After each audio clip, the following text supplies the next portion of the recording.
So I wondered, with all your wisdom, if you could answer a few questions for the group. Give it a go.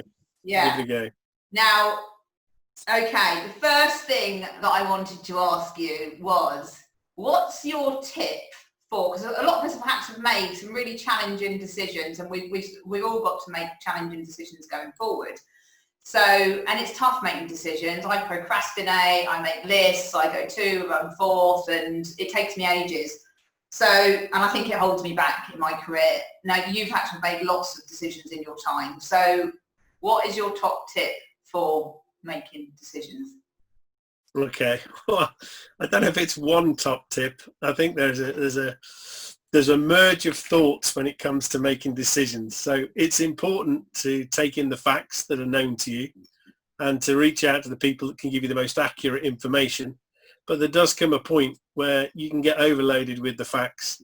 And if you take a circumstance like we're in today, whereby we're all waiting on daily announcements from the government and you never quite know what's going to be announced next, I think then you have to go with a little bit of instinct. So once you gather the information in and you look at the route that you feel is the one that you can, one, implement the best, and two, you feel is the most measured, then I think you just have to get on with it. You have to push on that door and take that first step. I think the worst thing to do is to be overfaced with different decisions to make and do nothing.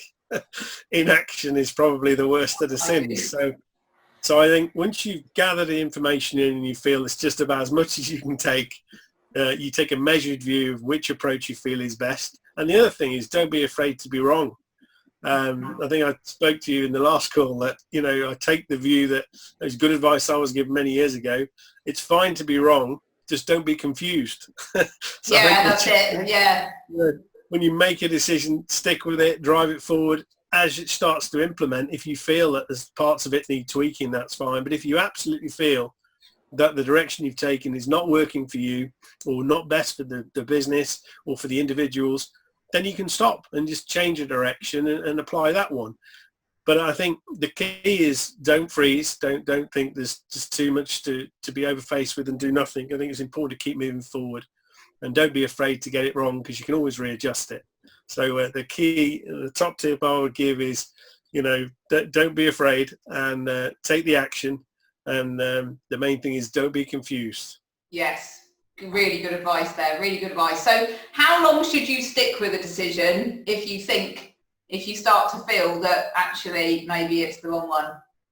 That's a good one. I think you need to pretty much exhaust it. And the reason I say that is we've all been, I'm sure, at some point either in a meeting or with a group of people that as soon as a new idea comes out or as soon as something gets mentioned, they say, oh, yeah, we did that before. We tried that before and it didn't work because of, and all the reasons. And the whole conversation goes off on all these reasons why it won't work. So I think when you know that you've taken the time to consider the options and you said this is the way we're going to go, then you need to give things time to be bedded in, to implement. And because sometimes people say we tried it before, we just didn't implement it right. Stickability is so hard in any environment, not just in sales, but actually making something bed in.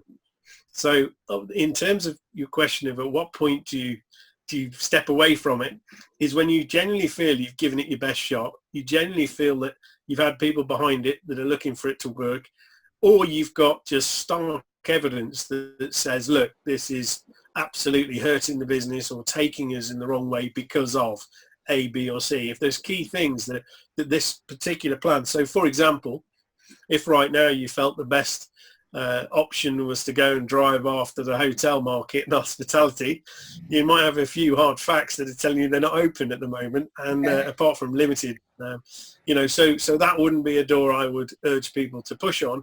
And similarly in their own markets and their own, you know, people who may listen to this or look at their own markets in which they're in, and they're trying to make a decision of which way to go forward, it's important to know, you know, right from the offset that the facts that are presented to you say that the route you're going to take is open to you. It's pointless, you know, because it feels right and then they're all closed. So that's an important fact. But and you know, how many people might you take advice from before you make a decision? Well, I think you're never too old to take advice. And, I think in the role that I do, a lot of the time it's numbers driven. So I'll look at the numbers and the analysis so I can get some sort of cold facts of those. I then get a team feel quite often, where if it might be the general manager, or it might be the head of telesales, or it might be, particularly department head. And then equally, just in conversations with people that may be sort of at the coalface, as it were, getting on with the job, they can give you some real nuggets of reality, because you can all sit in the boardroom and decide on something, but actually talking to people and their experience and what's it like and how's it working and how's it going, that's invaluable. So I think a cross-section of information before you make your decision is useful. I mean, it all depends what your topic is, of course. But I think one of the great things I've always loved about you, and what your staff have always told me about you, is that you do actually consider everybody in an organisation, and there are a lot of leaders that just don't. So I really like what you said there about speaking to the people on the coalface as well. I think that's important, and even if you even if you can't accommodate their what they want, at least they feel like they're involved. It's more like to back the decision that you've made. There is a caveat. I would say that if when you're gathering the information from people, it's very important that even if you don't or don't go with that decision, that where the person knows that the feedback is required because you're going to make a decision, it's always important to go back and tell them what you did. Yes. And what you decided, and even if you did or you didn't. Otherwise, very quickly, people stop telling you things and don't want to help you because they think, what's the point? It never gets listened to anyway. So you have to make people feel valued, be authentic. Yeah. So that you have listened and you've taken it on board. There are times for any leader, whether it's a sales leader role or doesn't matter what your leadership position is, there are times where you are going to be faced with limited information. You have a time-sensitive deadline, and this is one of those decisions that nobody else wants to make, and the buck stops with you. And it's very important to step up to the plate and make a decision at those points. And that's the toughest one because, as I said, you've got limited information. You don't feel you've got a good sense and a feel of the right route to take. And that is your own instinct. And I would say that, everybody's got a pretty good compass, and you just got to draw on your experience and think, right, what is best for the team, best for the people out of the choices that you have, and make that decision. Your team aren't going to, they're not going to be delighted if they see you sitting there pontificating and sitting on it for ages. They're going to want to see some action and get some clarity. So making the decision's important.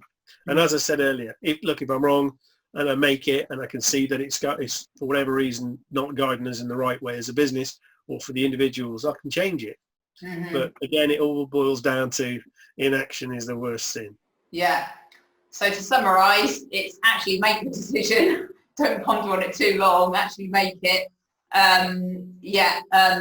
Go with make sure it's measured. Go with the one word that you think is the best out of the options that you've got. But just don't hang around too long. Actually make that decision. If you need advice, speak to you might speak to the department heads, you might speak to people on the shop floor or on the coalface. But if you do that, make sure you do feed back to them, so they will give you that value in the future, and not to worry about getting it wrong. Yeah. All right. Excellent. That's really good advice. Thank you very much for that. That's awesome.